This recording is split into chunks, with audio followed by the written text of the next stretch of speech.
Pada zaman penjajahan Belanda, di kampung Rawabelong, lahir seorang bayi laki-laki mungil dari keluarga sederhana. Ayah dan ibu bayi itu adalah seorang petani. Kehadiran bayi itu tentu saja menambah kebahagiaan pada keluarga sederhana itu. Mereka beri nama bayinya Pitung. Pagi itu, di balai-balai bambu depan rumah, Ibu Pina sedang menggendong Pitung kecil. Setiap selesai memandikan, Ibu Pina selalu menggendong bayinya sambil berjemur di depan rumah dan berdoa. Anakku sayang, kamu harus sehat ya. Kelak kamu harus menjadi manusia yang berguna bagi nusa dan bangsa. Tak terasa, Pitung mulai menginjak usia remaja. Selain belajar mengaji, ia juga belajar ilmu bela diri. Dengan cepat, Pitung menguasai seluruh jurus yang diajarkan oleh sang guru. Sampai akhirnya, sang guru mewariskan ilmu Pancasona kepadanya, yaitu ilmu kebal senjata. Suatu hari, Pitung menyaksikan kekejaman centeng-centeng Babah Lim, si tuan tanah. Mereka mendatangi rumah penduduk dan merampas harta benda yang ada, karena tidak membayar pajak dan upeti. Dengan kejam, mereka memukul dan menyeret para penghuni rumah. Hati kecil Pitung terpanggil untuk menolong mereka.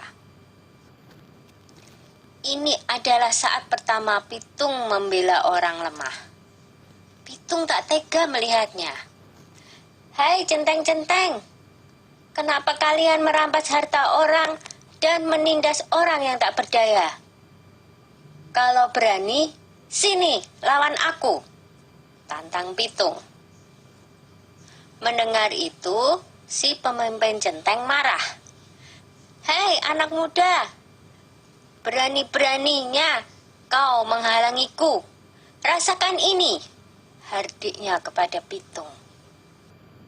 Pemimpin centeng menyerang Pitung dengan gencar, tetapi Pitung berhasil mengalahkannya dengan mudah.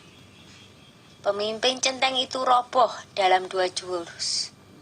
Anak buahnya pun melarikan diri ketakutan. Sejak saat itu, Pitung bertekad untuk membela orang yang tertindas. Dengan penuh semangat, Pitung mengajak para penduduk desa untuk bersatu melawan penjajah. Kita harus lawan segala penjajahan. Tidak ada yang boleh merampas harta milik kita. Ini adalah tanah kita. Jangan mau diperbudak oleh kompeni, kata Pitung bersemangat. Semua setuju dengan ajakan Pitung. Para tuan tanah dan kompeni menjadi resah. Mereka mengadukan perlawanan itu kepada pemerintah Hindia Belanda. Scott Heine, pemimpin tertinggi di Batavia, memerintahkan aparat untuk menangkap Pitung. Ia menawarkan hadiah besar bagi siapa saja yang bisa menangkap Pitung. Kompeni menangkap Pak Piun dan Haji Niapin untuk memaksa Pitung menyerahkan diri. Mereka dimasukkan ke penjara di Grogol. Berita itu sampai di telinga Pitung. Ia tidak tega dengan keadaan ayah dan gurunya yang disiksa. Pitung membuat perjanjian dengan kompeni untuk menyerahkan diri dengan syarat ayah dan gurunya dibebaskan dari penjara. Pada suatu hari, kompeni membawa Haji Niapin ke alun-alun kota dengan dijaga ketat oleh pasukan polisi bersenjata. Lalu, Pitung muncul seorang diri. Ia meminta agar gurunya dibebaskan dulu. Setelah Haji Niapin dibebaskan, Pitung maju menyerahkan diri. Pasukan polisi membidikkan senjatanya ke Pitung. Tertangkap ditangkap juga kamu, Pitung, kata Scott Heine kesal. Hahaha, aku tidak takut menghadapi pengecut seperti kalian, jawab Pitung.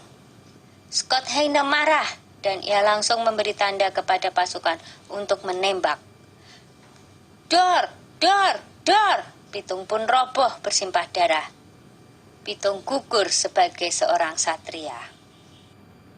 Beberapa bulan kemudian, Scott Heine dipecat dari jabatannya karena menembak orang yang tidak melawan ketika ditangkap. Pitung gugur sebagai pahlawan dan akan selalu dikenang oleh generasi-generasi berikutnya. Sudah dulu ya cerita si Pitungnya. Jumpa lagi di cerita lain.